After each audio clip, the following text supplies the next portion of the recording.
ಮಂಡ್ಯದ ಕೆರಗೋಡುವಿನಲ್ಲಿ ಹನುಮ ಧ್ವಜದ ವಿವಾದ ತಣ್ಣಂಗಾದಾಗೆ ಕಾಣಿಸ್ತಾ ಇಲ್ಲ.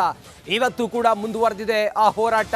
ಸುಮಾರು 6 ದಿನದಿಂದ 144 ಸೆಕ್ಷನ್ ಅನ್ನು ಜಾರಿಗೊಳಿಸಲಾಗಿದೆ. ಮಂಡ್ಯದ ಕೆರಗೋಡು ಆ ಭಾಗದಲ್ಲಿ ಹನುಮ ಧ್ವಜವನ್ನ ಹಾರಿಸಿಯೇ ಸಿದ್ಧ ಅಂತ ಹೇಳಿ ಅಲ್ಲಿದ್ದಂತಹ ಗ್ರಾಮಸ್ಥರು, ಕೆರಗೋಡು ಭಾಗದ ಸುಮಾರು 12 ಹಳ್ಳಿಯ ಜನ ನಾವು ಹನುಮ ಧ್ವಜವನ್ನ ಹಾರಿಸ್ತೀವಿ ಅಂತ ಹೇಳಿ ಪಣ ತೊಟ್ಟಿದ್ದಾರೆ.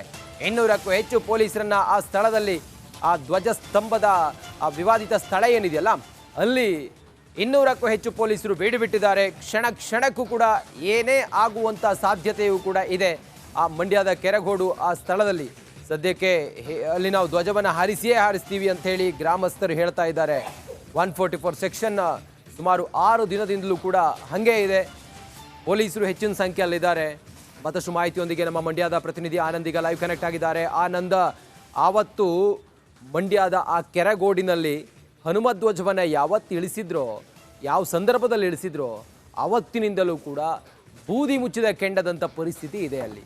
ಈಗ ಹೆಂಗಿದೆ, ಇವತ್ತು ಹೆಂಗಿದೆ ಪರಿಸ್ಥಿತಿ? ಗ್ರಾಮಸ್ಥರು ಏನು ಹೇಳ್ತಾ ಇದ್ದಾರೆ? ಹೆಚ್ಚಿನ ಬಂದೋಬಸ್ತ್ ಹೆಂಗಿದೆ ಆನಂದ್?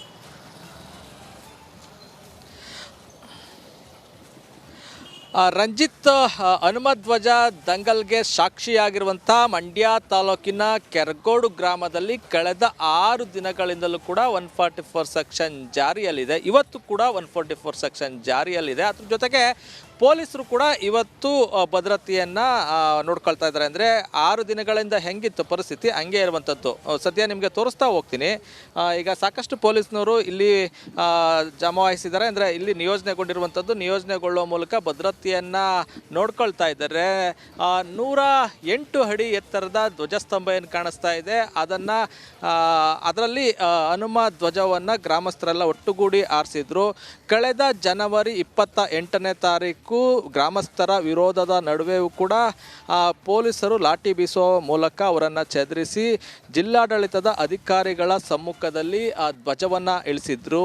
ಅದಾದ ಬಳಿಕವೂ ಕೂಡ ವಿರೋಧ ವ್ಯಕ್ತ ಆಗಿತ್ತು. ಅಂದು ಮಧ್ಯಾಹ್ನ ಮತ್ತೊಮ್ಮೆ ಲಾಠಿ ಚಾರ್ಜ್ ಮಾಡುವ ಮೂಲಕ ಇಲ್ಲಿ ತ್ರಿವರ್ಣ ಧ್ವಜವನ್ನು ಹಾರಿಸಿದ್ರು. ಇದು ಈಗಲೂ ಕೂಡ ತ್ರಿವರ್ಣ ಧ್ವಜ ಹಾರ್ತಾ ಇದೆ. ಆದರೆ ಈ ಒಂದು ಧ್ವಜಸ್ತಂಭದಲ್ಲಿ ನಾವು ಮತ್ತೆ ಹನುಮ ಧ್ವಜವನ್ನು ಹಾರಿಸಬೇಕು ಅಂತ ಹೇಳಿ ಅದಕ್ಕೆ ಒತ್ತಾಯಿಸಿ ಮನವಿಯನ್ನು ಸಲ್ಲಿಸುವಂಥದ್ದು, ಜೊತೆಗೆ ಒತ್ತಾಯ ಹಾಕುವಂಥ ಕೆಲಸವನ್ನು ಗ್ರಾಮಸ್ಥರು ಮಾಡುವ ಜೊತೆಗೆ ಈ ಧ್ವಜಸ್ತಂಭದಲ್ಲಿ ನಾವು ಹನುಮ ಧ್ವಜವನ್ನು ಹಾರಿಸ್ತೀವಿ ಅಂತೇಳಿ ಪಣವನ್ನು ತೊಟ್ಟಿದ್ದಾರೆ. ಹೀಗಾಗಿ ಭದ್ರತೆಯನ್ನು ಮುಂದುವರಿಸಿರುವಂಥದ್ದು.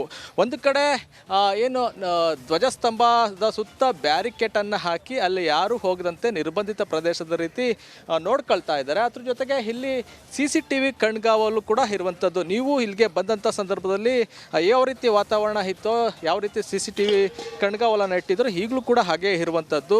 ಒಂದು ರೀತಿಯಲ್ಲಿ ಗ್ರಾಮ ಸಹಜ ಸ್ಥಿತಿಗೆ ಬಂದಂತೆ ಕಾಣಿಸ್ತಾ ಇದೆ. ತಮ್ಮ ಪಾಡಿಗೆ ತಾವು ಎಂದಿನಂತೆ ಕೆಲಸಗಳಲ್ಲಿ ತೊಡಗಿದ್ದಾರೆ. ತಮ್ಮ ದೈನಂದಿನ ಕಾರ್ಯಗಳಲ್ಲಿ ಜನರು ತೊಡಗಿದ್ದಾರೆ. ವರ್ತಕರು ಅಂಗಡಿ ಮುಂಗಟ್ಟುಗಳನ್ನು ತೆರೆದು ವ್ಯಾಪಾರವನ್ನು ಮಾಡ್ತಾ ಇದ್ದಾರೆ. ಆದರೆ ಇಲ್ಲಿ ಯಾವಾಗ ಬೇಕಾದರೂ ಆಕ್ರೋಶದ ಸ್ಫೋಟಗೊಳ್ಳುವಂಥದ್ದು, ಆ ರೀತಿ ವಾತಾವರಣ. ಅಂದರೆ ನೀವು ಹೇಳ್ದಂಗೆ ಬೂದಿ ಮುಚ್ಚಿದ ಕೆಂಡದಂತೆ ಗ್ರಾಮದ ವಾತಾವರಣ ಇದೆ.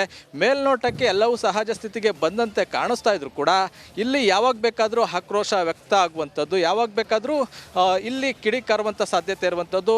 ಪೊಲೀಸ್ನವರು ಮತ್ತಷ್ಟು ಹೆಚ್ಚಿನ ಸಂಖ್ಯೆಯಲ್ಲಿ ಒಂದು ಸ್ವಲ್ಪ ಜಮಾವಣೆ ಆಗ್ಬಿಟ್ರೆ ಸಾಕು, ಇಲ್ಲಿ ನಿಯೋಜನೆಗೊಂಡ್ರೆ ಸಾಕು, ಇಲ್ಲೇನೋ ಆಗ್ತಾ ಇದೆ ಅನ್ನೋ ಒಂದು ಆತಂಕ ಮನೆ ಮಾಡ್ತದೆ. ಜೊತೆಗೆ ಅಧಿಕಾರಿಗಳು ಬಂದಂಥ ಸಂದರ್ಭದಲ್ಲಿ ಒಂದಷ್ಟು ಆಕ್ರೋಶ ವ್ಯಕ್ತ ಆಗುವಂಥ ಪದೇ ಆ ಥರದ ವಾತಾವರಣಗಳು ನಡೀತಾ ಇರುವಂಥದ್ದು. ಒಟ್ಟಾರೆ ಹೇಳೋದಾದ್ರೆ ಕೆರಗೋಡು ಗ್ರಾಮದಲ್ಲಿ ಓಕೆ, ಥ್ಯಾಂಕ್ ಯು ನಿಮ್ಮೆಲ್ಲ ಮಾಹಿತಿಗಾಗಿ ಆನಂದ್.